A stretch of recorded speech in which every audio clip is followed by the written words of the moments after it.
चलिए स्टार्ट करते हैं। जेई मेंस 22 जनवरी 2026 मॉर्निंग शिफ्ट, इस पेपर का हम लोग सॉल्यूशन एंड एनालिसिस करेंगे।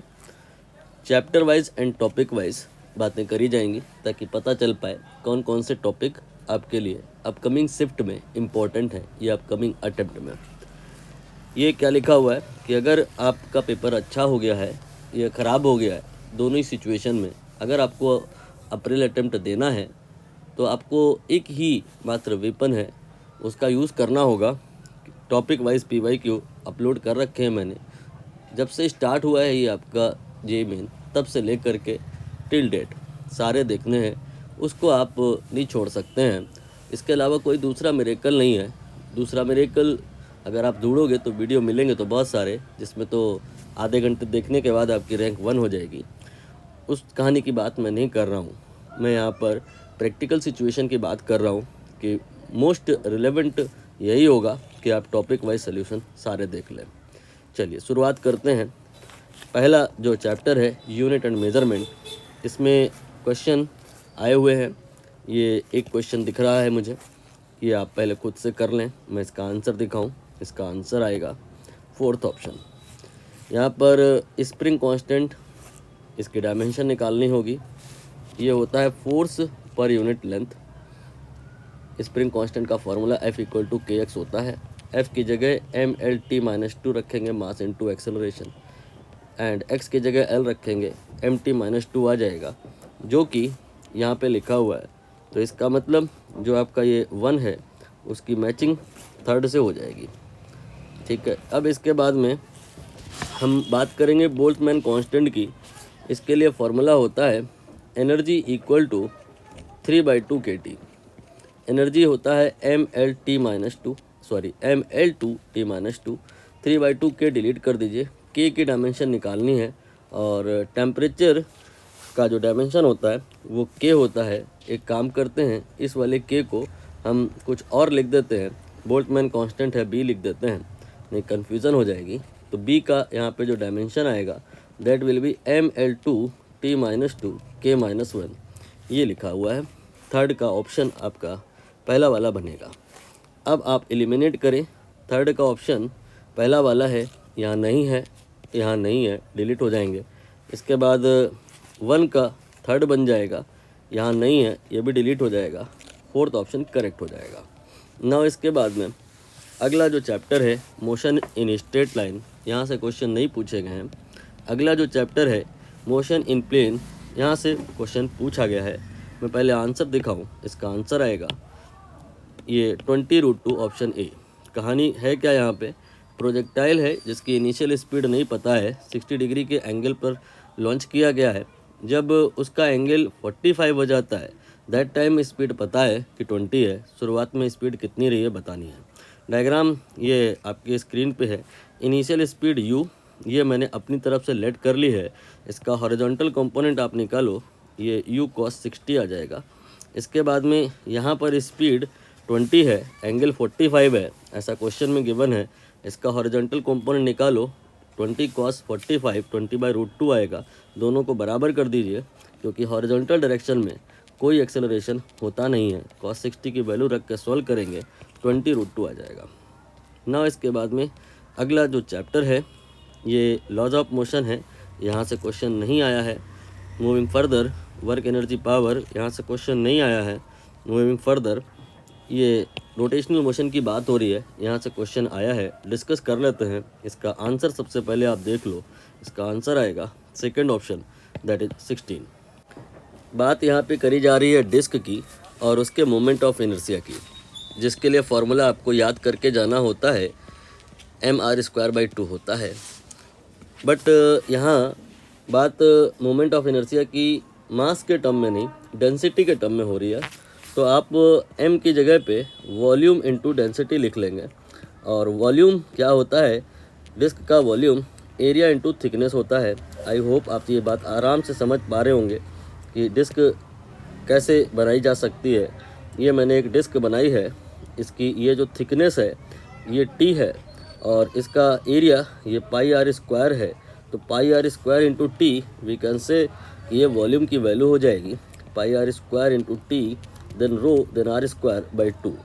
Finally, we can say that कि I here will be pi, then rho, then t, then r की पावर 4 डिवाइड बाई 2. यहाँ पे जो चीज़ें, there are 2 cases in the question, जो चीज़ें दोनों ही केस में कांस्टेंट हैं उनको आप डिलीट कर दीजिए. दोनों ही केस में मोमेंट ऑफ इनर्शिया इक्वल है, पाई और 2 डिलीट कर दीजिए, रो भी आपने डिलीट करना है, सेम डेंसिटी. इसके बाद में आप अगर यहाँ से कंक्लूड करो तो टी आर की पावर 4 ये कांस्टेंट हो गया, means T proportional to 1 upon R की पावर 4 हो जाएगा. मीन्स T1 बाई T2 जो है वो R2 बाई R1 की पावर 4 आ जाएगा. R1 बाई R2 ये 1 बाई 2 है, तो R2 बाई R1 ये 2 हो जाएगा, 2 की पावर 4 16 आंसर हो जाएगा. अगला प्रश्न ये रहा आपकी स्क्रीन पे. अब आप इसका आंसर देख लो, पहले मिला लीजिए आपका सही है या गलत है, देख लीजिए. ये आ रहा है 0.63. यहाँ पर बात हो रही है सॉलिड स्फीयर की. सॉलिड स्फीयर का मोमेंट ऑफ इनर्शिया ये हमको याद करके जाना होता है. ये मैंने सॉलिड स्फीयर बनाया, इसका moment of inertia about the diameter ये हमें याद करके जाना होता है 2/5 mr² होता है. यहाँ पर सॉलिड स्फीयर ही है, लेकिन जो ये रोटेट हो रहा है, जिस पॉइंट के अबाउट रोटेट हो रहा है, या इसकी जो एक्सेस ऑफ रोटेशन है जिस पॉइंट को टच कर रही है वो सेंटर नहीं है, सेंटर से ये एक्सेस पास नहीं हो रही है. तो हमें इस स्फीयर का मोमेंट ऑफ इनर्शिया दोबारा से निकालना होगा, but this time not through the axis passing through center. इस बार हम इसका मोमेंट ऑफ इनर्शिया टच करने वाली एक्सेस के थ्रू निकालेंगे, इसके थ्रू निकालेंगे. तो इसके थ्रू ICM बोला जाएगा, इसके थ्रू I बोला जाएगा, और I जो होता है वो ICM प्लस mr² होता है. ये सॉल्व किया जाएगा 2/5 mr² रख के, तो ये 7/5 mr² आ जाएगा. ठीक, अब यहाँ पर आप देखो तो एक नहीं बल्कि 2 स्फीयर हैं, एक ये है और एक ये है. दोनों का सेम सिचुएशन बन रहा है, दोनों ही टेंजेंशियल एक्सिस के अबाउट रोटेट कर रहे हैं. तो यहाँ पर I की वैल्यू 2/5 mr² दोनों के लिए आएगी. दोनों के को लिख करके जोड़ दीजिए, बट दोनों के मास और रेडियस अलग अलग हैं, इसलिए डबल मत करिएगा. आप यहाँ पर m1 m2 और r1 r2 कर देंगे तो ज़्यादा सही रहेगा. 7/5 लिखना था मुझे. 7/5 then m1 r1 square, then m2 then r2 square. Values यहाँ पर मेंशन है, जैसे कि m1 की 10 है, m2 की 5 है, r1 की 20 है, यूनिट चेंज कर लीजिएगा, 10 है रख लीजिएगा, सॉल्व करिएगा, ये आंसर आएगा. नहीं आता है तो सेपरेटली डिस्कस कर लीजिएगा. Now we have next chapter that is gravitation and we have this question. यहाँ पर पहले मैं आपको आंसर दिखा दूँ. इसका आंसर आएगा I think third option, that is 100√10. अब यहाँ पे कहानी है एस्केप वेलोसिटी की, और 2 बार बात हो रही है एस्केप वेलोसिटी की. एक बार हाइपोथेटिकल प्लैनेट के थ्रू जहाँ पे रेडियस r नहीं r/10 है, डेंसिटी रो नहीं ρ/10 है. एस्केप वेलोसिटी का फार्मूला होता है √2gm/r. बट इस फार्मूले को हमें डेंसिटी के टर्म में लेके आना होगा, क्योंकि क्वेश्चन में डेंसिटी का जिक्र हो रहा है. तो इसके लिए हम volume into density formula use करेंगे. वॉल्यूम आपका 4/3 पाई r³ होता है. अब यहाँ पर हम डेंसिटी और रेडियस के अलावा अदर जितनी भी चीज़ें हैं सबको कांस्टेंट मान लेंगे. तो यहाँ पर v equal to some constant then under के अंदर r³ देन रो देन r, और इसको फर्दर सॉल्व करें तो v यहाँ पे आ जाएगा directly proportional to r square root of density. अब यहाँ पर आप लिखेंगे v1/v2 equal to r root rho r1 रो1 r2 रो2. पहले के लिए वैल्यू 10 है, दूसरे के लिए वैल्यू हमें निकालनी है. r1 आपका r है, रो1 रो है, r2 आपका r/10 है, रो2 आपका जो है रो/10 है. ये सब क्वेश्चन में दे रखा है. यहाँ से आप v2 निकालोगे तो v2 आपका √10/10 आएगा. ये आपका मीटर पर सेकंड में नहीं आएगा, किलोमीटर पर सेकंड में आएगा, क्योंकि गिवन है क्वेश्चन में कि किलोमीटर पर सेकंड. ऑप्शन में हमें मीटर पर सेकंड में निकालना है, तो मल्टीप्लाइड बाय आपने 1000 कर लेना होगा, तो फाइनली थर्ड ऑप्शन आ जाएगा. चलिए आगे बढ़ जाते हैं. आगे नहीं बढ़ सकते अभी. ये क्वेश्चन आपका जो दिख रहा है काफ़ी कठिन है, ग्रेविटेशन का ही है. इसमें हम आपको एक ट्रिक बता देंगे, थोड़ा सा कहानी आसान हो जाएगी. क्या है क्वेश्चन की थीम, पहले मैं आंसर दिखाऊं. आंसर देख लो, ये आपका आंसर आ रहा है 2. Anyway let me explain the question. Here we have a square and यहाँ पे इनके कॉर्नर्स पे मास एज्यूम कर लीजिए। सेंटर पे रखे हुए मास पे लगने वाला फोर्स आप निकालोगे, या यू कैन से फील्ड निकालोगे, फोर्स बाद में निकाल लिया जाएगा। फिर बाद में आप इनको और इनको इंटरचेंज कर दोगे, दोबारा से आप यहाँ पे फील्ड निकालोगे और देखोगे क्या कि फील्ड बदल गई। पहले अगर एफ नॉट थी तो बाद में ये एफ डैश हो गई, रेशियो निकालना। क्वेश्चन समझ आ गया होगा ये आई थिंक।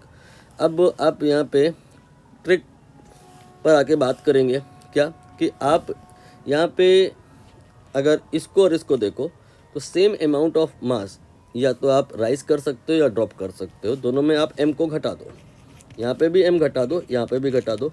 अब यहाँ पे 2m बचता है और यहाँ पे कुछ नहीं बचता है।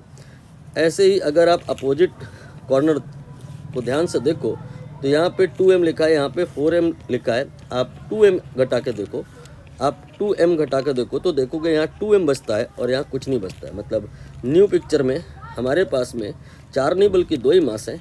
यहाँ पे भी 2m है और यहाँ पे भी 2m है। सेंटर पे फील्ड इसका आएगा, इसका भी आएगा, इनको कुछ नाम दे लें, ए का भी आएगा, बी का भी आएगा। ये जो फील्ड होगा 90 डिग्री पे होगा तो सेम यहाँ पर वेक्टर आएंगे because of this and because of this. तो जो नेट आएगा under root of A square plus B square से करोगे तो 2√2 आ जाएगा। मैंने सिर्फ फैक्टर पर फोकस किया है, एग्जैक्ट वैल्यू मैटर नहीं करती है क्योंकि अल्टीमेटली हमें रेशियो निकालना है। अब हम दूसरी वाली कहानी की बात करेंगे। दूसरी वाली कहानी क्या है, इसमें इन्होंने इसको और इसको कहा है इंटरचेंज कर दो। पहले यही काम कर लेते हैं। यहाँ पे 3m नहीं है, यहाँ पे 4m है और यहाँ पे 4m नहीं है, यहाँ पे 3m है। अब ये न्यू क्वेश्चन है और इस पर लगने वाला फोर्स या यहाँ पे कितनी फील्ड आएगी, सेंटर पे कितनी आएगी ये बताना है। तो आप वही सेम इसको और इसको देखो, अपोजिट कॉर्नर चेक करो, दोनों तरफ m को घटा लो, दोनों तरफ m को घटा लो। इस बार यहाँ पे 3m दिखेगा और यहाँ पे कुछ नहीं दिखेगा। फिर इसके बाद में इसको देखो और इसको देखो, आप 2m घटा लो, यहाँ पे कुछ नहीं दिखेगा और यहाँ पे 2m घटाओगे तो 3m माइनस 2m, यहाँ पे आपको m दिखेगा। अब जो नई पिक्चर बन करके आई है उसमें again we have A square and we don't have 4 kind of masses, we have only 2 kind, one at A and other at B. Values are m and 3m. Now what will be the resultant? इस बार इसके through 1 आएगा और इसके through 3 आएगा। मैं factor पे focus कर रहा हूँ। अंडर रूट में 1 स्क्वायर प्लस 3 स्क्वायर ये आपका 9 एंड 1 10 हो जाएगा। यानी कि एफ नॉट जो था वो आपका 2√2 था और एफ डैश जो है वो √10 है। हमें निकालना है रेशियो। तो देखते हैं रेशियो क्या बन के आ रहा है।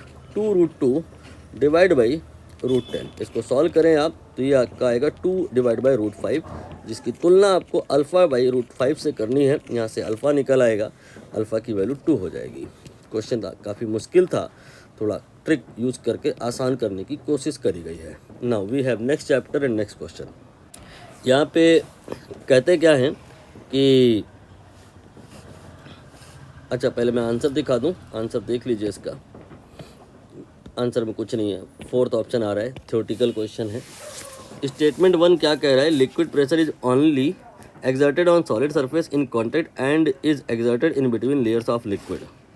ये कहना चाह रहे हैं कि अगर कोई कंटेनर है उसमें तुमने लिक्विड ले लिया है तो यहाँ जो लिक्विड की लेयर्स हैं इनमें भी प्रेशर होता है। जैसे कि अगर एक इमेजिनरी आप सरफेस कंसीडर करो तो इधर से भी होता है प्रेशर, लेफ़्ट का लिक्विड राइट में और राइट का लिक्विड लेफ़्ट में प्रेशर अप्लाई करता है। तो ये जो लिखा है सही है। और इसके बाद में दूसरा जो सरफेस टेंशन है उसकी बात कर रहे हैं, arises due to difference in potential energy of the molecule in bulk of liquid and that at surface. यहाँ पर अगर आप एक मॉलिक्यूल कंसीडर करें जो सरफेस पर है और एक मॉलिक्यूल कंसीडर करें जो बल्क में है या अंदर है, तो अंतर क्या पड़ जाएगा दोनों में कि ये सरफेस का मॉलिक्यूल चारों तरफ से घिरा हुआ है, चारों लोग इसको खींच रहे हैं, यहाँ पर इक्विलिब्रियम आ जाएगा और ये कहीं नहीं जाएगा। लेकिन अगर सरफेस का मॉलिक्यूल देखा जाए तो नीचे से तो लोग खींच रहे हैं, नीचे लिक्विड है लेकिन ऊपर कुछ नहीं है, मतलब ऊपर कोई नहीं है जो खींच रहा है। इसलिए यहाँ पे कहा जा रहा है कि फोर्स बैलेंस नहीं हो पाएगा। फोर्स बैलेंस नहीं हो जाने के चक्कर में यहाँ पर हम कहेंगे कि इक्विलिब्रियम नहीं है, मतलब यहाँ पे स्टेबिलिटी नहीं है, मतलब ये अनस्टेबल है, मतलब यहाँ पोटेंशियल एनर्जी ज़्यादा है। तो surface of the liquid always have more potential energy, this is the reason of the surface tension. ये आपका स्टेटमेंट 2 है, ये भी सही है। आपको फाइनली 4th ऑप्शन की तरफ जाना होगा। अगला जो चैप्टर है ये है thermal properties. Little calculative question है ये, आंसर देख लेते हैं। इसका आंसर आ रहा है थर्ड ऑप्शन। कहानी ये है कि यहाँ पर 1 2 3 4 5 6 टोटल 6 रॉड है और सब ज्योमेट्रिकली इक्वल हैं, बट यहाँ पर थर्मल कंडक्टिविटी सबकी अलग अलग है। और फिर आपने इधर की तरफ 100 डिग्री सेल्सियस रखा और इधर की तरफ 40 रखा। यहाँ और यहाँ स्टेडी स्टेट पे टेम्परेचर कितना आएगा ये बताना है, ठीक है। तो आप ऐसे क्वेश्चन को करने के लिए क्या करते हो, सारे ही रॉड को रिस्पेक्टिव रेजिस्टेंस से रिप्लेस कर देते हो। यहाँ पर आपकी जो PA वाली रॉड है उसको मैंने एक रेजिस्टेंस से रिप्लेस किया है। इसके बाद में आपकी जो AC वाली रॉड है उसको भी मैंने एक रेजिस्टेंस के थ्रू रिप्लेस कर दिया है। इसके बाद में फिर जो नेक्स्ट C से B तक वाली रॉड है उसको भी मैंने एक रेजिस्टेंस से रिप्लेस कर दिया है। इसके बाद में आपकी जो नेक्स्ट ये B एंड D के बीच में 3K है उसको भी एक रेजिस्टेंस से रिप्लेस कर दिया है। फाइनली आप रियलाइज़ करोगे कि पिक्चर में 6 रॉड नहीं बची हैं, 6 रेजिस्टेंस बचे हैं।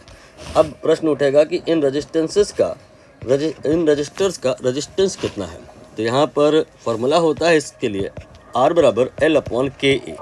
L और A ये 1 1 मान के चलो, सबके लिए बराबर है चूँकि, बट K बराबर नहीं है। ये 3 है, ये आपका 1 है, ये 1 है। K की वैल्यू मैं 1 लेके चल रहा हूँ क्योंकि हमें यहाँ रिलेटिव वैल्यूज़ पर ज़्यादा फोकस करना है। यहाँ पे 3 रख लो तो ये आपका 1/3 आ जाएगा और यहाँ पे 1 आ जाएगा, यहाँ 1, यहाँ पे 1/3 आ जाएगा, यहाँ पे 1/3 आ जाएगा, यहाँ 1 आ जाएगा और यहाँ पे आपका 1 आ जाएगा। जहाँ जहाँ 3K है उन जगह पे मैंने 1/3 रखा है और जहाँ जहाँ K है वहाँ पे मैंने 1 ओम 1 ओम 1 ओम रखा है। आई होप आपको क्लियर हो गया होगा। कहानी को और आसान कर सकते हैं क्योंकि मैंने अभी कहा कि हमें रिलेटिव वैल्यूज़ को फोकस करना होता है। Absolute values does not matter, so we can take any factor, common factor and multiply in all the resistances. 3 को अगर हम इसमें मल्टीप्लाई कर दें तो ये आपका 3 हो जाएगा, ये आपका 1 हो जाएगा, बट ये 3 हो जाएगा, यहाँ पे ये 3 हो जाएगा, यहाँ पे 3 हो जाएगा। मतलब अब आपके पास 6 रेजिस्टेंस में 3 रेजिस्टेंस ऐसे होंगे जिनकी वैल्यू 1 1 1 होगी और 3 रेजिस्टेंस ऐसे होंगे जिनकी वैल्यू 3 3 3 होगी। अब फर्दर सॉल्विंग प्रोसीजर क्या होगा, इन दोनों को हम पैरेलल सीरीज़ में कंबाइन कर देंगे। ये आपका 6 हो जाएगा, फिर इसके बाद में ये नीचे के 2 कंबाइन होकर के 2 हो जाएगा। इसके बाद में यहाँ पे ये 1 हो जाएगा और फिर यहाँ पे ये 3 हो जाएगा। यहाँ पर टेम्परेचर अब चाहो अभी लिख लो चाहे बाद में 100 वोल्ट लिख लो और यहाँ पे आप 40 वोल्ट लिख लो, ठीक। इसके बाद 6 और 2 का आपने पैरेलल इक्विवेलेंट निकालना होगा, वो आपका 6 × 2 एंड देन डिवाइड बाई 6 + 2 यानी कि 8 एंड ये हो जाएगा 4, ये 3/2 आ जाएगा और इधर पे आप 3 ओम लिख दोगे, इधर पे आप 1 ओम लिख दोगे, ये 100 वोल्ट हो जाएगा और ये 40 वोल्ट हो जाएगा। Now we can say that कि यहाँ पे सब में करंट तो सेम होगी, मैंने मान लिया वो करंट I के बराबर होगी। तो यहाँ पर जो I अगर नोन है तो V की वैल्यू V बराबर IR से I यानी 1 I × R, R की वैल्यू 1 तो I के बराबर आ जाएगा। ये V1 हो गया, V2 आपका आ जाएगा 3/2 I के बराबर, V3 आपका आ जाएगा 3 I के बराबर। अब यहाँ पे आप सारे लोगों को जोड़ लो तो I + 3/2 I + 3I। एक बार आप चेक कर लें कहीं कुछ गलत तो नहीं हो गया है, मुझे लग तो नहीं रहा है। ये आपका टोटल वोल्टेज आ गया, टोटल वोल्टेज यानी कि इनके और इनके बीच का डिफरेंस ये 60 हो जाएगा। ये हो गया 4I + 3/2 I, 4 × 2 8 + 3 11 I/2, ये 60 के बराबर हो गया। I की वैल्यू ये आ गई आपकी 120/11। इतना एम्पियर का करंट यहाँ पे दौड़ रहा है, ठीक है। अब आप इस 3 ओम यानी कि V3 में ये वैल्यू को रखो तो यहाँ पे 3I है तो 3 × 120/11 ये आपने रख दिया I का वैल्यू, तो ये आ गया आपका 120 360/11, ठीक है। ये आपने V का वैल्यू निकाला। एक बार हम यहाँ से कुछ हेल्प लेते हैं, थोड़ा जल्दी हो जाएगा या फिर आप खुद से ही कर लेना, मैंने लगभग एक्सप्लेन कर दिया है क्वेश्चन को। ये आपने जो 360/11 निकाला है ये इन दोनों पॉइंट्स के बीच का पोटेंशियल डिफरेंस है, बट अगर आपको यहाँ का निकालना है तो यहाँ का पोटेंशियल हो जाएगा 40 + 360/11। कन्फ्यूज़न ना हो इसलिए करंट का एरो बना लो। यहाँ से यहाँ जाते समय इतना पोटेंशियल कम कर देना है, तो इसमें अगर आप इतना कम कर दोगे तो यहाँ का 40 आ जाएगा। तो इस पॉइंट का जो टेम्परेचर आ गया है, यानी कि इस पॉइंट का, यानी कि इस पॉइंट का, यानी कि इस पॉइंट का, ये 40 + 360/11 है। इसको आप अगर सॉल्व करेंगे तो उम्मीद है 73 आ जाएगा। नहीं आता है तो आप हमसे पूछ लीजिएगा। 73 एक ही ऑप्शन में है तो दूसरा कुछ करने की नीड नहीं है, थर्ड ऑप्शन आप कर देंगे और आगे बढ़ जाएंगे। Now we have next question and next chapter also. पहले मैं इसका आंसर आपको दिखा दूँ। इसका आंसर आ रहा है हीलियम। कह रहे हैं कि एक आइडियल गैस है, उसमें डेल्टा क्यू 0 रखा गया है, जिससे आपको समझ आया कि ये एडियाबैटिक प्रोसेस है जिसके लिए पीवी की पावर गामा कांस्टेंट होता है। बट एक और इक्वेशन होती है टी और वी में, टीवी की पावर गामा -1 कांस्टेंट होता है। फिर कह रहे हैं कि यहाँ आप देख रहे हो कि 8 टाइम्स वॉल्यूम हो जा रहा है। कब? जो अगर टेम्परेचर 1/4 हो जा रहा है। तो मतलब दो केसेस हैं। पहला केस टी की पावर गामा -1, दूसरे केस में टी की जगह t/4 हो जा रहा है और वी की जगह 8v हो जा रहा है।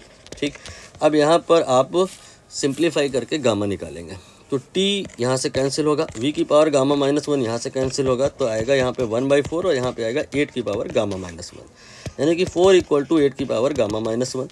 इसको आप 2 की पावर 2 लिखोगे और इसको आप 2 की पावर 3 गामा -1 लिखोगे। यहाँ से एक्सपोनेंट इक्वल कराए जाएंगे तो आप गामा -1 देखोगे कि वो 2/3 है और यहाँ पर गामा की जगह आप 2/f 1 + 2/f ले सकते हो। तो ये आपका 1 कैंसिल होके f निकला 3। f3 निकला होने का मतलब आपकी कोई ऐसी गैस होगी जो मोनोटॉमिक हो। ये नहीं, ये नहीं, ये नहीं, फोर्थ ऑप्शन करेक्ट हो जाएगा।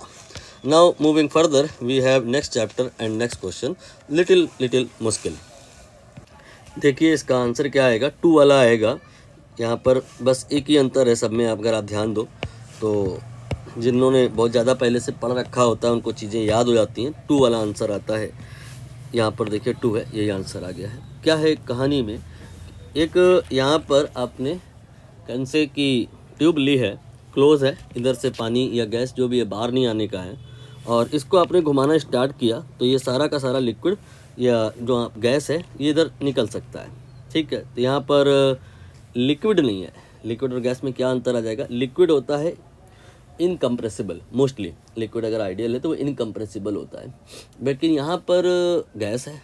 गैस के केस में ये नहीं कहा जा सकता कि वो कंप्रेस नहीं होगी, वो तो कंप्रेस हो सकती है अगर उस पर फोर्स लग गया तो, प्रेशर बढ़ गया तो उसकी वजह से हर पॉइंट पर अलग अलग डेंसिटी आएगी।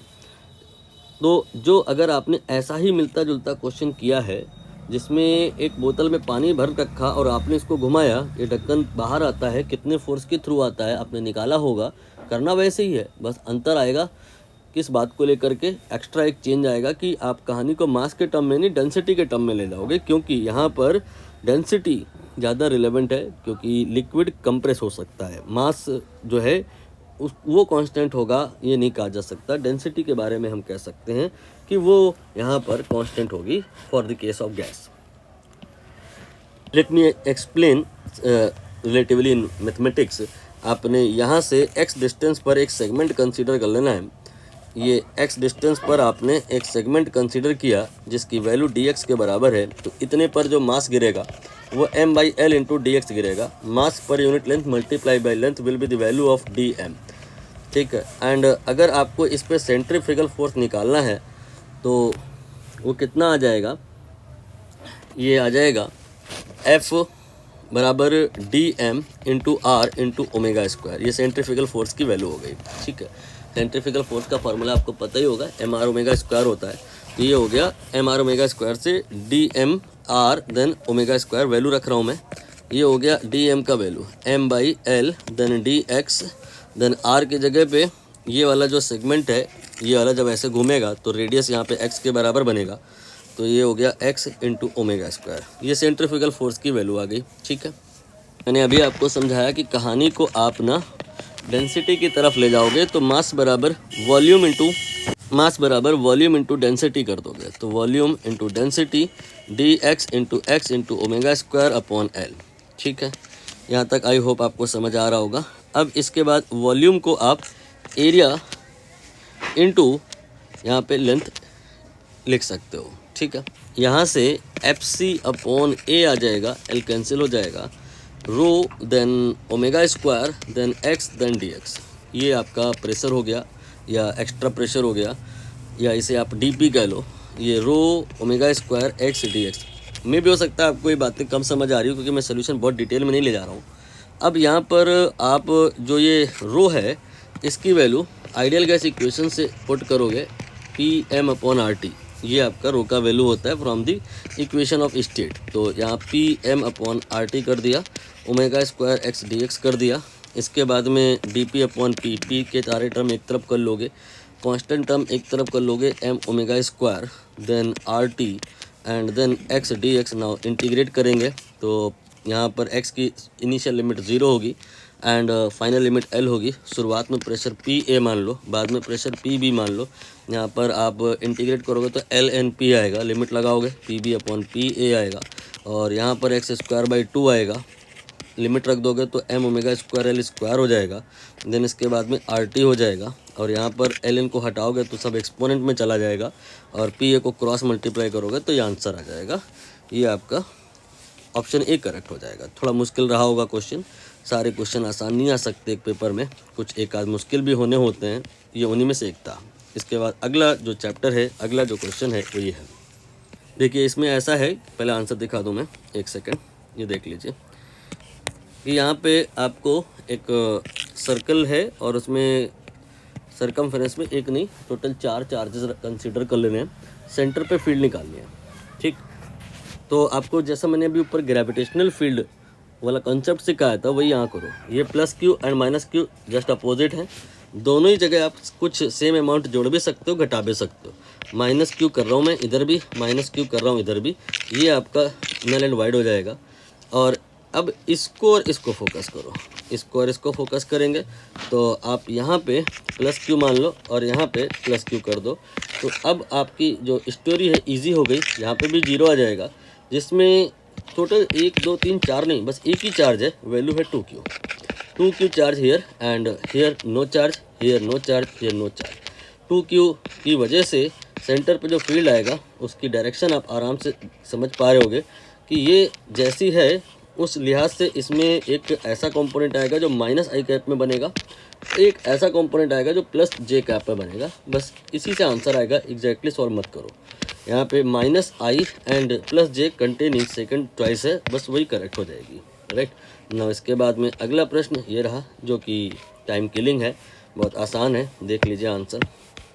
यहाँ पर क्या हुआ है कि एक सिंपल पेंडुलम है बट इलेक्ट्रिक फील्ड की प्रेजेंस है और पेंडुलम में चार्ज भी है, जिसकी वजह से रस्सी ऐसी नहीं रही, इधर को चली गई, इधर को चली गई। तो इस रस्सी में टेंशन कितना होगा ये बताना है। रस्सी में टेंशन कैसे लगता है, you know better than me. T लगा दिया मैंने, एम जी लगाया मैंने। इसके बाद में ये जो इलेक्ट्रिक फील्ड जिसकी वजह से ये इधर आया है, हम उसके द्वारा लगाया गया फोर्स भी ड्रॉ कर लेंगे, Q into E. Now we can see that कि ये 3 फोर्स यहाँ पे लग रहे हैं जो कि इक्विलिब्रियम पे हैं। इन दोनों का नेट निकालना बहुत आसान है। यहाँ पर 2 फोर्स अगर 90 डिग्री पे लग रहे हो तो अंडर रूट में P square plus B square वाला फार्मूला ले लेते हैं, Q E square and M G square. And अब यहाँ पर इनको हटा दो क्योंकि इनका नेट ड्रॉ हो गया है, ये इसके बराबर हो जाएगा, तभी बैलेंस बनेगा। ऑप्शन 1 करेक्ट हो जाएगा। ये एक क्वेश्चन रह जा रहा था, इसको भी कर लेते हैं। इसमें इलेक्ट्रिक फील्ड दिया है और पोटेंशियल पूछा है। हेडिंग जो यूज़ होगी that will B relation between field and potential. Option देख लो, आंसर देख लो, ये 2000 आ जाएगा। क्या होता है formula, minus d v equal to e dot d r. ये इलेक्ट्रिक फील्ड एंड पोटेंशियल के बीच का रिलेशन है। Minus d v equal to e की वैल्यू जो क्वेश्चन में दी है मैं वही रख रहा हूँ, minus 10x I cap 5y J cap. And D R हमको पता होता है कि डी एक्स आई कैप होता है, डी वाई जे कैप होता है अगर मोशन प्लेन में है, यहाँ वहीं पे है। अब इसके बाद हम यहाँ पे दो वेक्टर का डॉट प्रोडक्ट कर लेंगे, तो ये और ये मल्टीप्लाई हो जाएगा, तो ये आ जाएगा 10x डी एक्स, ये और ये मल्टीप्लाई हो जाएगा, ये आ जाएगा 5y डी वाई। नाउ इसके बाद हम इसे इंटीग्रेट करेंगे तो ये आ जाएगा minus V equal to 5x square, X D X का इंटीग्रेशन एक्स स्क्वायर बाई 2 होगा। इसके बाद में 5y square by 2, Y D Y का इंटीग्रेशन वाई स्क्वायर बाई 2 होगा। क्योंकि हमने लिमिट नहीं लगाई है, इंटेंशनली नहीं लगाई है, इसीलिए एक यहाँ पर आर्बिट्री कांस्टेंट मैंने कंसीडर किया है। अब इसके बाद में क्वेश्चन में हम देख रहे हैं कि गिवन है 500 volt if x, y are 10 and 20, what will be the value of potential at origin. तो यहाँ पर हम मान लेते हैं कि x, y जब 0 0 है यानी कि ओरिजिन पे है, तब v की वैल्यू मान लो v0 के बराबर है। तो यहाँ पर हम सारा कुछ रख देंगे, तो ये आ जाएगा -v, v की जगह v0, x y 0 0 रख लिए जाएंगे। तो यहाँ पे जो c है वो निकल के आएगा, दैट विल बी -v0, और इसे हम वापस यहाँ पे रख देंगे। तो -v इक्वल टू आ जाएगा 5x square 5y square by 2 and c here will be -v0, right. अब यहाँ पर आप चेक करिए कि निकालना क्या है v0। कुछ और भी दिया है, अगर आप नोटिस करें 10 20 if x and y are 10 and 20 then v is 500। इसको रख दीजिए, v की वैल्यू 500, ये 10 का स्क्वायर हो गया, ये 20 का स्क्वायर हो गया। यहाँ से आपको सॉल्व करना है, v0 आई होप 2000 वोल्ट आ जाएगा, नहीं आता है तो आप पूछ लीजिएगा ना। इसके बाद में करंट इलेक्ट्रिसिटी से क्वेश्चन है हमारे पास, आप इसे पहले एक बार खुद से कर लें। मैं इसका पहले आंसर आपको दिखा दूं। यहाँ पर आंसर आएगा third option, that is 16/3 and 8। कहानी क्या है, ये एक पोटेंशियोमीटर वायर है या मीटर ब्रिज वाला वायर कंसीडर कर सकते हैं, और ये रेजिस्टेंस R1 एंड R2, इनकी वैल्यू सपोज करो अभी नोन नहीं है, बट इतना पता है कि जो बैलेंस बनता है इस गैल्वेनोमीटर का इस वायर पे, वो ऐसी जगह बनता है जिसमें इधर आपका 40 है और इधर 60 है, केस 1। केस 2 में इसको आपने R2 को जोड़ देना है, इसके साथ एक और रेजिस्टेंस, वैल्यू है उसकी 16 ओम, R2 के साथ पैरेलल में चला जाएगा। फिर ये जो बैलेंस बना है ये शिफ्ट हो गया है, ये कहीं इधर आ गया मान लो, तो ये जो डिस्टेंसेस हैं ये आपकी 50-50 हो गई। पहले 40-60 है और फिर 50-50 है जब आपने 16 ओम डाल दिया। तो ऐसा करने से ये जो चेंजेस हुए हैं कि बेसिस पर आप R1 और R2 की वैल्यू निकालें। क्वेश्चन समझ आ गया है, आप चाहें तो एक बार फिर से ट्राई कर लें। यहाँ पे पहले 40 और 60 जब आ रहा था, दैट टाइम आप बोलोगे कि R1 R2 ये आपका 2x एंड 3x होगा। ये बात कैसे समझ में आई आपको? यहाँ पर 40 और 60 आप रेशियो को फोकस करिए, ये 2 है ये 3 है, तो जो रेशियो यहाँ होता है वही रेशियो यहाँ होता है। मतलब ये अगर 2x है तो ये 3x है, केस 1। इसके बाद में फिर 3x के साथ में आपने एक 16 ओम लिया और पैरेलल में जोड़ दिया, तो 3x into 16 upon 3x plus 16 हो गया, और इसके साथ में कोई छेड़खानी नहीं करी, ये अभी भी 2x है। फिर आप क्या देखते हो कि ये जो बैलेंस बन रहा है ये 50 सेंटीमीटर बन रहा है, मतलब ये और 50 मतलब ये दोनों बराबर हैं। मतलब 2x को आप कह सकते हो कि 3x into 16 divide by 3x plus 16 के बराबर है।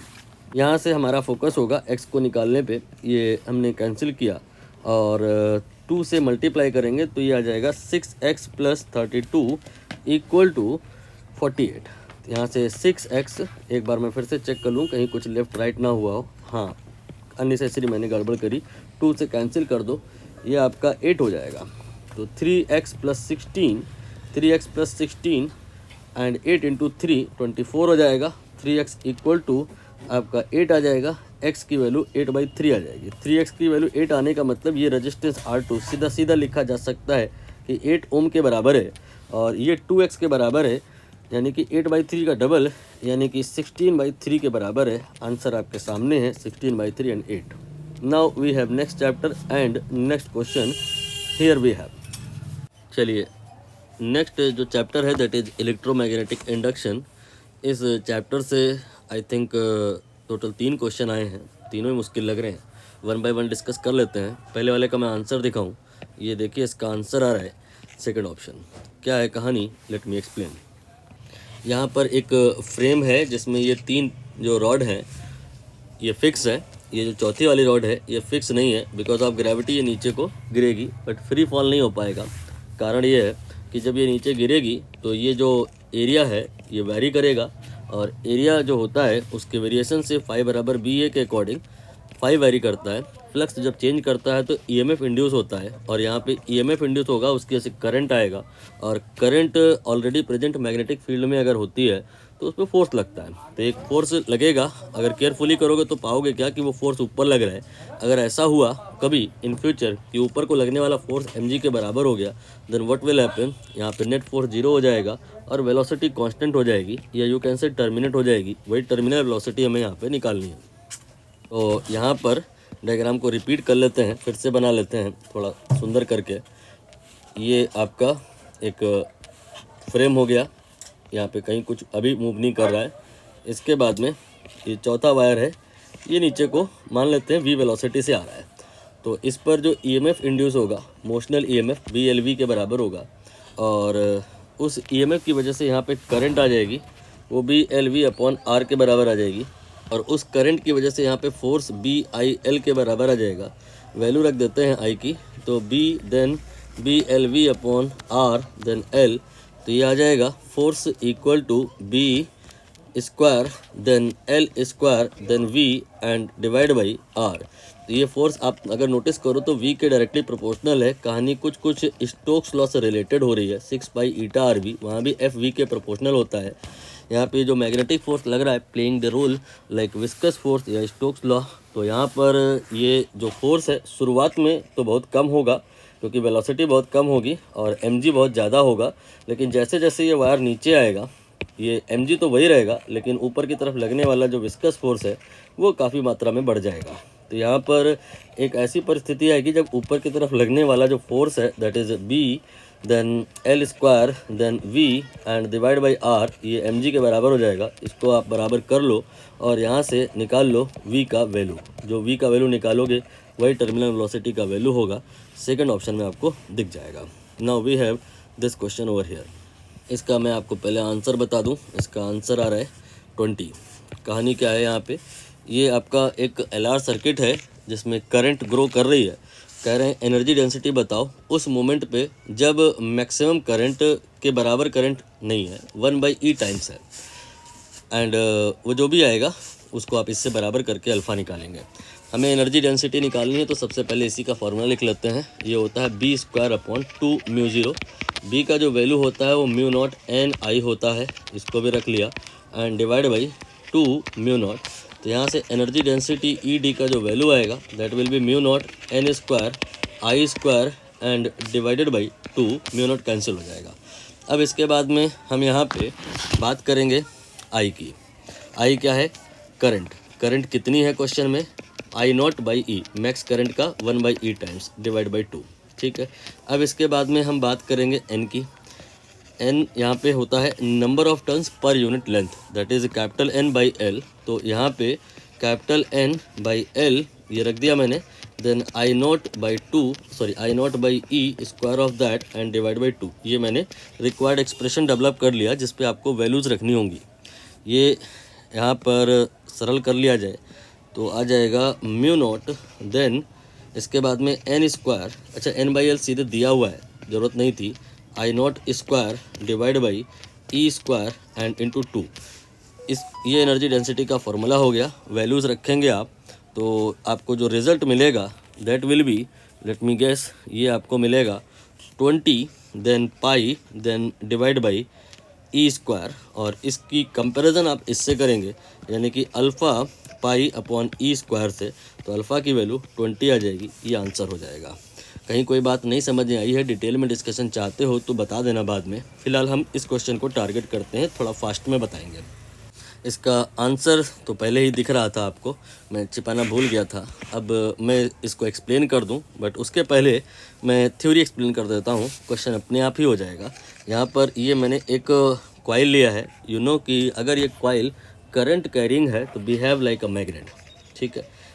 यहाँ पर ऐसे हमने एक और कॉइल लिया है, इसमें से किसी एक में मान लो करंट है, दूसरे में मान लो कि नहीं है।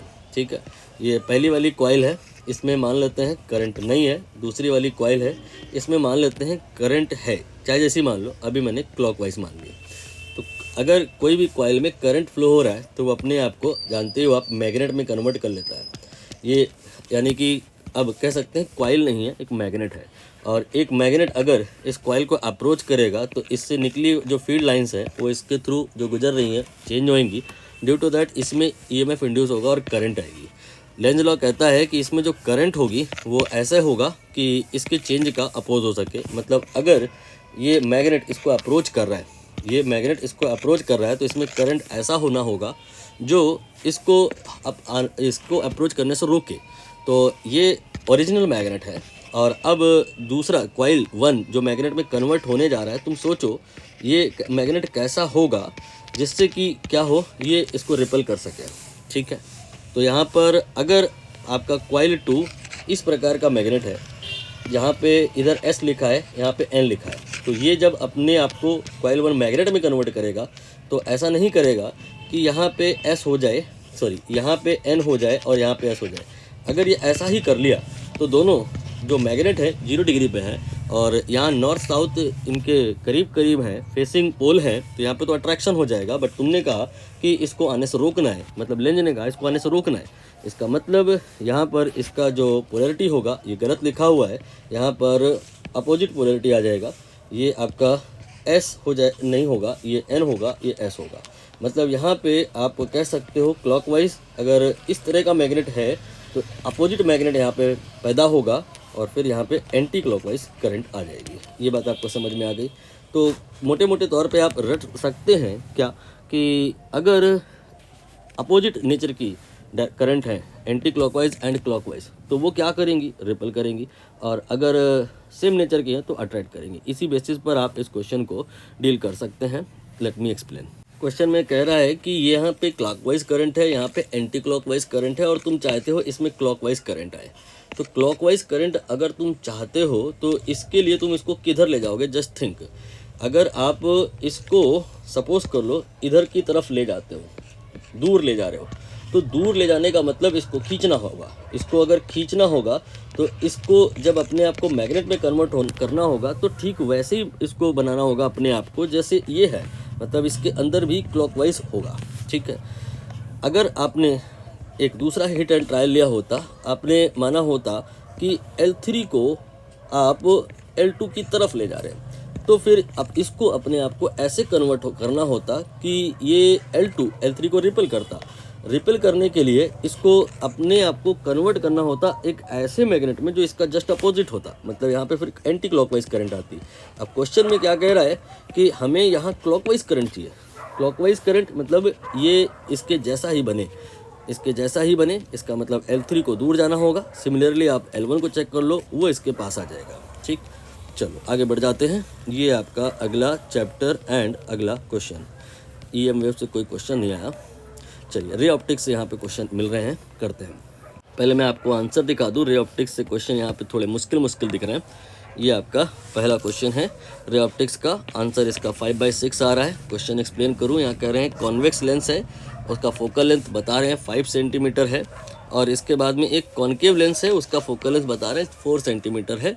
2 बार यहाँ पर सिचुएशन कंसीडर करी जा रही है, 2 केस यहाँ पे हो रहे हैं, एक जब लेंस कांटेक्ट में है और एक जब कांटेक्ट में नहीं है, उनके बीच 1 सेंटीमीटर का सेपरेशन है। दोनों बार ऑब्जेक्ट आपको 10 सेंटीमीटर पर कंसीडर करना है और मैग्नीफिकेशन निकालना है। पहले वाले में M1 आ रहा है, दूसरे वाले में M2 आ रहा है, आपको रेशियो निकालना है। लेंदी जाएगा क्वेश्चन, इसलिए मैं जो ऑलरेडी यहाँ लिखा हुआ है उसकी हेल्प से एक्सप्लेन कर देता हूँ। ये आपका पहला कॉन्फ़िगरेशन है, ये आपका दूसरा कॉन्फ़िगरेशन है। पहले कॉन्फ़िगरेशन में दोनों ही कॉन्टैक्ट में है और दूसरे वाले में 1 सेंटीमीटर की गैपिंग है, और दोनों ही केस में ऑब्जेक्ट कॉन्वेक्स से 5 सेंटीमीटर के डिस्टेंस पे है, 10 सेंटीमीटर के डिस्टेंस पे है। तो यहाँ पर पहले इसको डील कर लेते हैं, यहाँ पे देख लेते हैं टोटल मैग्नीफिकेशन क्या आएगा, फिर इसको कर लेंगे, फिर फाइनली रेशियो निकाल लेंगे। तो इस लेंस से जिसकी फोकल लेंथ 5 सेंटीमीटर है, 10 सेंटीमीटर यानी 2f पर एक ऑब्जेक्ट रखा है। आप समझ गए होंगे कि यहाँ पर इमेज कहाँ पे बनेगी। ये तो रट करके जाते हैं हम लोग कि अगर 2f पे कोई एक ऑब्जेक्ट रखा है तो 2f दूसरे साइड पर इमेज बन जाता है। इसका मतलब इस लेंस से 10 सेंटीमीटर इस तरफ इमेज बन जाएगा। ये आपका 2f पर इमेज हो गया। ठीक है, 10 सेंटीमीटर पे हो गया। अब ये जो इमेज है 10 सेंटीमीटर पे है, यहाँ इस लेंस से 10 सेंटीमीटर की ही दूरी पे मानी जाएगी। क्यों? क्योंकि ये दोनों लेंस कांटेक्ट में है। बट यहाँ ऐसा नहीं है, यहाँ पे ये जो इमेज बनेगी 10 सेंटीमीटर बनेगी, लेकिन इससे 9 सेंटीमीटर के डिस्टेंस में मानी जाएगी, कारण ये जो दोनों लेंस हैं 1 सेंटीमीटर की सेपरेशन पे हैं। तो दूसरी बार इसके थ्रू जब आप फाइनल इमेज बनाने को होंगे तो u की वैल्यू यहाँ पे 10 लेंगे और यहाँ पे 9 लेंगे, माइनस नहीं लेंगे दोनों ही केस में, क्योंकि अब जो ये इमेज है, जो इसके थ्रू प्रोड्यूस इमेज है, जो इसके लिए ऑब्जेक्ट का काम कर रही है, वो object for concave is on right side. Due to that u here next time positive में ले लिया जाएगा दूसरे इसके थ्रू फाइनल इमेज बनाते समय। ठीक, ये आपका पूरा डील किया जा रहा है। m1 निकाल लिया गया है, m1 तो -1 ही आना है। m1 मतलब इस कहानी में इसके थ्रू मैग्नीफिकेशन, क्योंकि रियल इन्वर्टेड इमेज बनी है। बस इसके थ्रू बात अगर करें, मतलब जब कॉन्केव के थ्रू हम इमेज बना रहे हैं तो u की वैल्यू को हम +10 ले रहे हैं और f की वैल्यू को -4 लेंगे और v की वैल्यू को निकालेंगे। तो v की वैल्यू को निकालेंगे, फिर मैग्नीफिकेशन निकालेंगे, तो आपका यहाँ पर इसका मैग्नीफिकेशन -1 आएगा, इसका मैग्नीफिकेशन आपका जो आएगा शायद -2/3 आएगा। दोनों को आप मल्टीप्लाई करके नेट मैग्नीफिकेशन निकालेंगे तो 2/3 आ जाएगा। ठीक, अब इसके बाद में यहाँ पर आके बात करेंगे। यहाँ पर इसके थ्रू मैग्नीफिकेशन -1 आएगा, इसके थ्रू मैग्नीफिकेशन निकालेंगे तो कितना आएगा, सेकेंड रिफ्रैक्शन कंसीडर करेंगे, इसको कंसीडर करेंगे। u +9 ले लिया, f -4 ले लिया। फार्मूला मैग्नीफिकेशन का चाहे ये लगा लो, चाहे v/u वाला लगा लो, तो यहाँ पर जो मैग्नीफिकेशन आएगा इस लेंस के थ्रू वो आपका आई थिंक -4/5 आएगा। -1 इसके थ्रू था तो -4/5 इंटू -1 4/5 आ गया। तो पहले सिचुएशन पे नेट मैग्नीफिकेशन 2/3 था और दूसरे में 5/3 में 6 था। दोनों को डिवाइड करेंगे तो फाइनल आंसर आपका 5/6 आ जाएगा। लेनी क्वेश्चन था, थोड़ा सा एग्ज़ाम में इस तरह के क्वेश्चन करने पे थोड़ा सा बोरियत सी हो जाती है मे बी। एंड इसके बाद अगला क्वेश्चन जिसका मैंने आंसर आपको बता दिया है, 75 सेंटीमीटर आ रहा है। कहानी ये है कि यहाँ पे एक ग्लास स्फीयर है, उसका रिफ्रैक्टिवनेस इन्होंने 1.5 बताया है और एक पैरेलल बीम कहते हैं कि मान लो आ रही है और फाइंड करना है distance of final converging point of the final emergent रे from the centre of sphere. मतलब यहाँ अगर स्फीयर हम एक कंसीडर करें और मान लें कि पैरेलल रेज आ रही हैं तो 2 बार रिफ्रैक्शन होगा। पहले वाले रिफ्रैक्शन में यहाँ पर मान लो इस तरह से रे को जाना था, लेकिन जब ये रे पॉइंट ए एंड बी पर पहुँचेंगी तो एक बार फिर से रिफ्रैक्शन हो सकता है। ये डायग्राम अप टू स्केल नहीं है, एक टेंटेटिव एक्सप्लेनेशन के लिए बनाया गया है। तो यहाँ पर ये जो फाइनल कन्वर्जिंग पॉइंट है दैट वन, इसकी सेंटर से डिस्टेंस कितनी है ये बताना है। तो सबसे पहले इस जगह पे जो रिफ्रैक्शन हो रहा है उसको हम डील करेंगे। फार्मूला लगाएंगे सिंगल सरफेस के थ्रू रिफ्रैक्शन वाला, μ2/v μ1/u minus μ2 minus μ1/r। μ2 ये आपका 1.5 है और v हमें निकालना है। सपोज कर लो μ1 1 है और u इन्फिनिटी है, क्योंकि rays are coming from parallel, 1.5 coming parallel. And ये हो गया r की वैल्यू हम लास्ट में रखने के मूड में है, तो 1.5 and v and here 0.5 and r, तो v की वैल्यू 3r के बराबर आ गई। ठीक है, इस जगह पे r की वैल्यू हम यहाँ पर अगर कहें तो प्लस में 50 ली जाएगी। 50 सेंटीमीटर रेडियस ऑफ कर्वेचर का मैग्नीट्यूड है, बट यहाँ पर जो r होता है वो विद साइन होता है और यहाँ पे r की वैल्यू विद साइन वाली प्लस में 50 होगी और यहाँ पे r की वैल्यू विद साइन वाली -50 होगी। फिलहाल यहाँ पर अगर हम r की वैल्यू को रख करके बात करें तो हम समझ पा रहे हैं कि 3r के डिस्टेंस पे ये आपका 2r हो गया, इससे r और आगे, ये r और आगे यहाँ पर कहीं पर इंटरमीडिएट इमेज बनी, मैंने इसे आई डैश लिख दिया और ये आई डैश इसके लिए ऑब्जेक्ट का काम करेगी। तो इस सरफेस के लिए ये जो डिस्टेंस होगी ये आप समझ गए होंगे, u की वैल्यू कितनी होगी, ये -r के बराबर होगी, या r की वैल्यू लेकर के अगर चले तो -50 के बराबर होगी। ठीक है, सर ये माइनस नहीं प्लस, क्योंकि ये अब जो ऑब्जेक्ट है इसके लिए राइट में है। और यहाँ पर हमें फॉर्मूला लगाना होगा μ2/v minus μ1/u equal to μ2 minus μ1/r। इस जगह पे मानो कि रिफ्रैक्शन हो रहा है, रेज ऐसे जा रही थी लेकिन वो गई ऐसे, तो ये पहले का मीडियम है, ये बाद का मीडियम है। यहाँ पर μ1 होगा, यहाँ पे μ2 होगा, तो ये μ1 और ये μ2, तो μ2 आपका हो गया 1/v minus 1.5/u and 1 minus 1.5/r। ठीक है, अब हमें यहाँ पर v फाइनली निकालना है। 1.5 u की वैल्यू हमें रखना है, हम u की वैल्यू प्लस में 50 रख लेंगे, ये 0.5 आ जाएगा।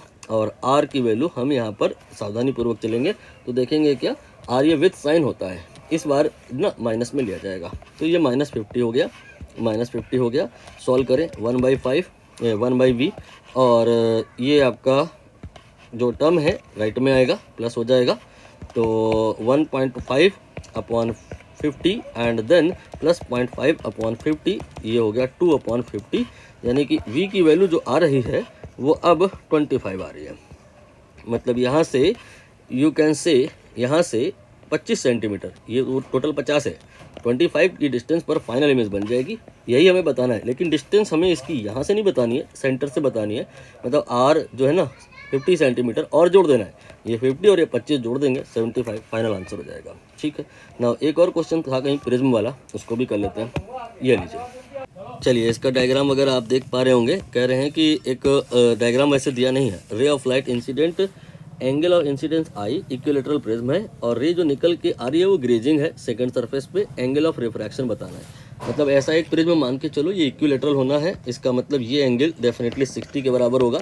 और यहाँ से रे कितने एंगल पे जा रही है पता नहीं, लेकिन ऐसे जा रही है तो कुछ तो वो इधर की तरफ बेंड हुई होगी, तो ये आपकी कुछ बेंड हो गई, और फिर ये ऐसे जा रही है जहाँ पे मीडियम चेंज हुआ है, फिर से कुछ तो बेंड हुई होगी, इतना बेंड हो गई कि ये सरफेस के अलोंग चली गई, ग्रेज करते हुए ये एंगल 90 हो गया ऐसा। ठीक है, तो यहाँ पे आपको सबसे पहले इस जगह पे लगाना है स्नेल्स लॉ।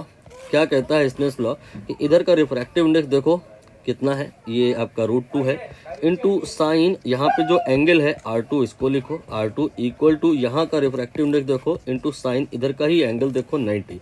यहाँ से आप साइन R2 पाओगे क्या कि 1/√2, यानी कि R2 आपका 45 आ रहा है, ये एंगल आपका 45 हो गया।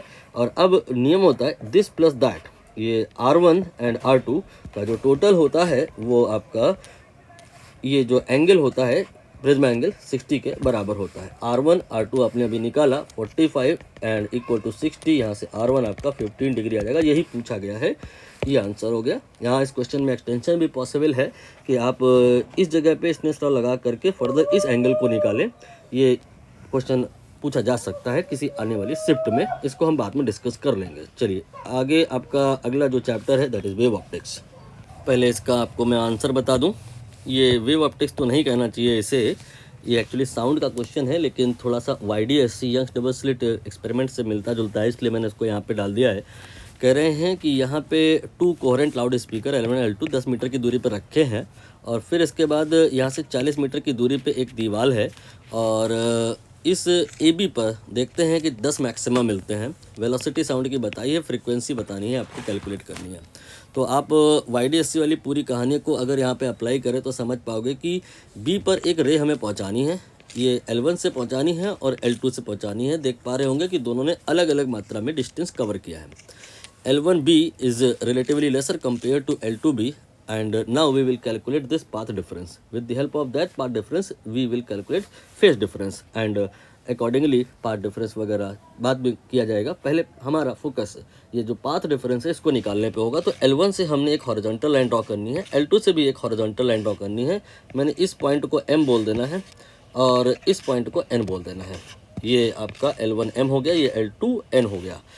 ये आपके राइट एंगल ट्राइंगल जो पिक्चर में आए हैं इनको ही कंसीडर किया जाएगा and with the help of that इनके हाइपोटेन्यूज कैलकुलेट किए जाएंगे।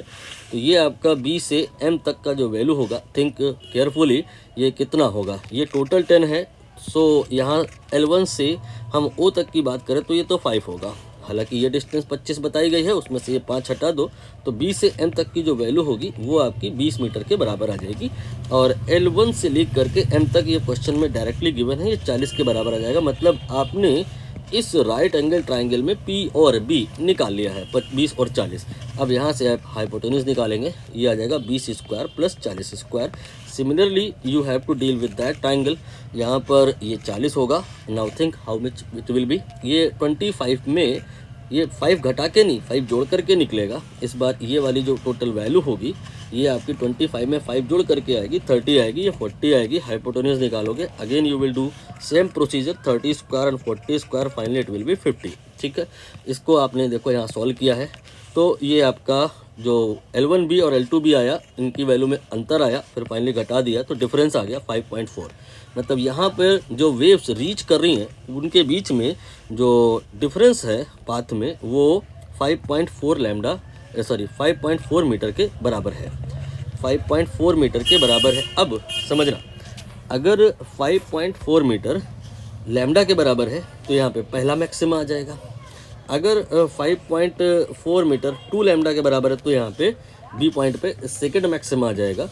लेकिन अगर 5.4 मीटर 3 लैम्डा के बराबर है तो बी पॉइंट पे थर्ड मैक्सिमा आ जाएगा। बट ये कहते हैं 10 मैक्सिमा, तो इसका मतलब आपका 5.4 मीटर जो है वो 10 लैम्डा के बराबर है। यहाँ से लैम्डा निकालो 0.54 आ जाएगा। और लैम्डा जो तुमने निकाल लिया तो फिर अब अगले स्टेप पे तुम क्या करोगे, v equal to f lambda apply कर दोगे। v साउंड की स्पीड दे रखी है क्वेश्चन में 324, f तुमको निकालना है, ये 0.54 हो गया। Rest is calculation you can do on, ये आपका फाइनली 600 के बराबर आ जाएगा। ठीक है, अगला जो चैप्टर है, जो प्रश्न है, ये आपका फ्रॉम एटम्स। ये बहुत आसान सा प्रश्न है, इसका आंसर आप देख लो। ये आपका आ रहा है 1.6 एंड क्वेश्चन है कि energy required to excite electron from first Bohr orbit to hydrogen to second Bohr. तो एनर्जी जो इलेक्ट्रॉन की होती है उसका फॉर्मूला होता है -13.6 n²। ये इलेक्ट्रॉन वोल्ट में आती है। इसमें पहले कह रहे हैं कि फर्स्ट ऑर्बिट में है और हमको ले जाना है सेकेंड ऑर्बिट में। तो n की वैल्यू पहले 1 ले लो और फिर n की वैल्यू 2 ले लो। ऐसा करोगे तो एनर्जी का वैल्यू -13.6 EV एंड एनर्जी का वैल्यू -3.4 EV आ जाएगा। हमें यहाँ बताना है कि कितनी एनर्जी हमें देनी होगी, इसमें कितना ऐड करना होगा जिससे ये आ जाए। तो आपने माइनस करना होगा, तो 10.2 electron volt you can say the value will be value of the excitation energy. यही बताना है हमें, लेकिन जूल में बताना है। ऑप्शन देखिए, तो इसको आपने क्या करना होगा, 1.6 इंटू 10⁻⁻19 से मल्टीप्लाई करना होगा। अब ये जूल में हो जाएगा। कैलकुलेशन पार्ट आपके एंड पे है, कर लीजिए, आपका पहला ऑप्शन करेक्ट हो जाएगा। इसके बाद अगला जो प्रश्न है वो न्यूक्लियस से है। थोड़ा सा मुश्किल बनेगा ये क्वेश्चन। देखिए, पहले आंसर मैं आपको इसमें दिखा दूं। ये इसका आंसर आएगा ऑप्शन 1। कहानी यह है कि एक फोटोन है, वो आके टकराता है किसी मास से जिसकी वैल्यू बताई है उन्होंने। फिर इसके बाद कह रहे हैं कि उसकी फ्रीक्वेंसी बताओ फोटोन की कितनी रही होगी। हुआ क्या है कि वो मास टूट गया 4 हिस्सों में, मतलब आइडेंटिकल 4 अल्फा पार्टिकल में टूट गया। तो रिएक्शन कुछ इस प्रकार से लिख सकते हैं कि ये एक मास है और इसके बाद में इसको आपने कंबाइन कर देना है। किसके साथ से कंबाइन कर देना है, ये आपने एक फोटोन के थ्रू इसको प्लस कर देना है। और इस रिएक्शन के प्रोडक्ट में क्या है, 4 अल्फा पार्टिकल 2He4। ठीक, अब हम इस रिएक्शन में एनर्जी कंजर्व कराएंगे। इस m का जो एनर्जी होगा वो mc² के बराबर होगा। इसका एनर्जी h न्यू हुई होता है। इसका एनर्जी 4 इंटू ये इसका जो मास ऑफ अल्फा पार्टिकल होगा वो इंटू c²।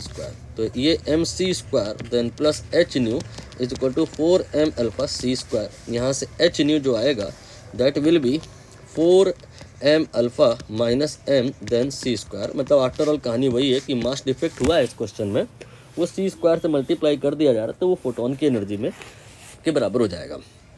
तो अब आपको यहाँ पर वैल्यूज़ डालनी होंगी, लेकिन कैलकुलेशन पार्ट थोड़ा मुश्किल बनेगा।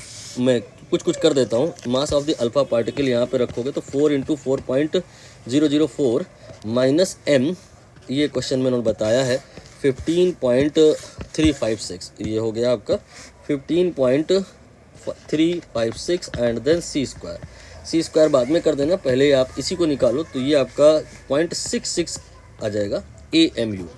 अब आपको आगे करना नहीं है, आपको याद होता है कि अगर AMU में मेरे को मास डिफेक्ट पता है तो हम इलेक्ट्रॉन वोल्ट में या मेगा इलेक्ट्रॉन वोल्ट में इजीली उसके बदले एनर्जी निकाल सकते हैं। That will B 0.66 into 931।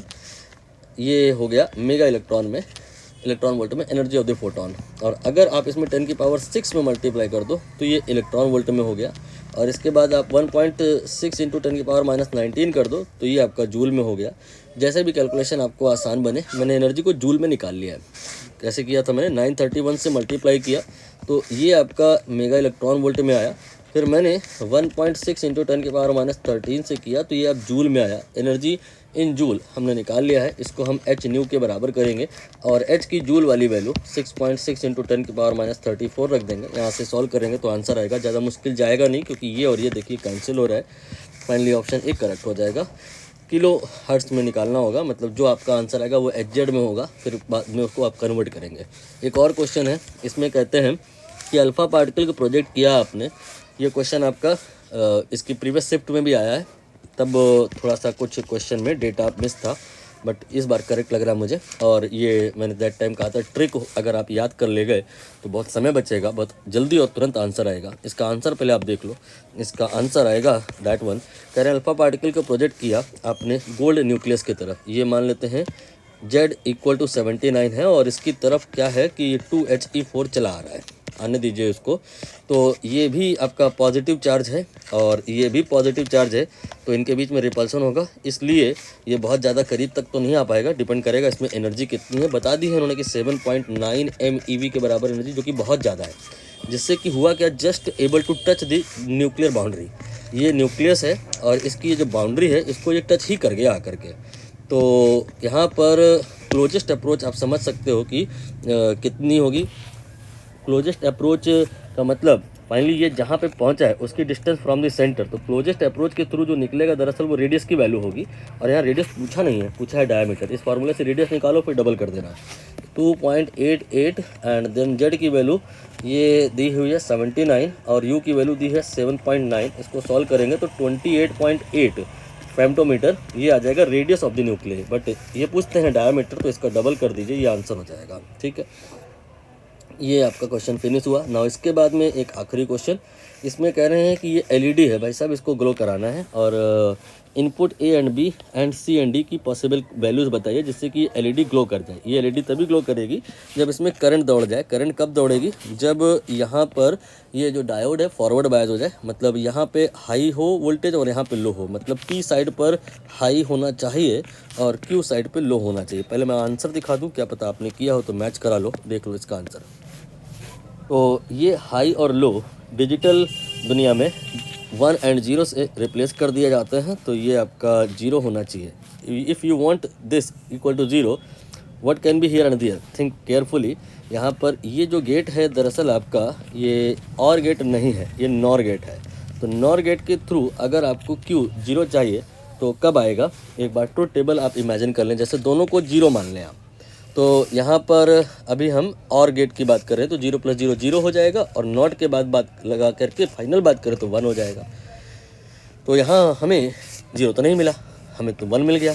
अगर चेंज करें हम इसको 1 मान लें तो ये 0 है, ये 1 है। अगर हम ये 0 और ये 1 मान लें तो यहाँ पर आपको 1 मिल जाएगा और यहाँ पे अगर 1 मिल जाएगा तो यहाँ पे फिर आपका नॉट अप्लाई होने के बाद ये 0 मिल जाएगा। क्लियर है, बस इतने से ही आपकी बात बन जाएगी, ज़्यादा तनाव ना लीजिए। आपको ये जो ऑप्शंस हैं इनको एक बार पहले देख लेना है। अगर आप यहाँ पे इसको देखें और इसको देखें और इसको देखें, तीनों ऑप्शन में लास्ट में C और D जो लिखे हैं वो लास्ट में जो C और D लिखे हैं वो कह रहे हैं 0 0 है। लास्ट के C और D 0 0 होने की प्रेजेंस में यहाँ पे आपको 1 मिलेगा, एलईडी नहीं जलेगी। सिर्फ यही एक कॉम्बिनेशन है जहाँ पे एलईडी जल सकती है। Out of this 4 combination here only option 1 is possible in which LED will glow.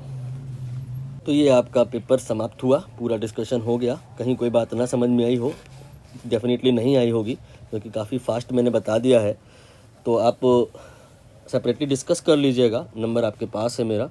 And आखिरी में वही वाली बात कि आपको अप्रैल अटेम्प्ट की तैयारी मजबूत करनी है, हर हाल में करनी है। और इसका सबसे पावरफुल वेपन है कि आपने PYQ केवल यही नहीं 2026 के 2025 के वो भी नहीं, पूरे जितना जहाँ से लेके आए हैं से ले करके टिल डेट जब से JEE मैंने स्टार्ट हुआ है सारे करने हैं। और आपकी सुविधा के लिए मैंने काफ़ी मेहनत करके टॉपिक वाइज उसको कन्वर्ट कर रखा है, बना रखा है, सोल्यूशन अवेलेबल है, आप उसको देखें।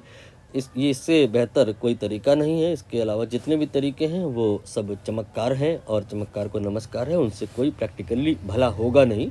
बस एक सूडो फीलिंग आएगी कि आपकी 15 मिनट बाद रैंक 1 आने वाली है, लेकिन वो असली में -1 होगी, लेकिन नीचे से ऐसे। इसलिए आप अपने फ्यूचर को प्रोटेक्ट करने के लिए सही दिशा में पढ़ें, आप हवाबाजी ना करें, उससे बचें। ये आपका फिनिश हुआ शिफ्ट 1। अब अगला पेपर होगा आपका शिफ्ट 2, 22 जनवरी का ही होगा।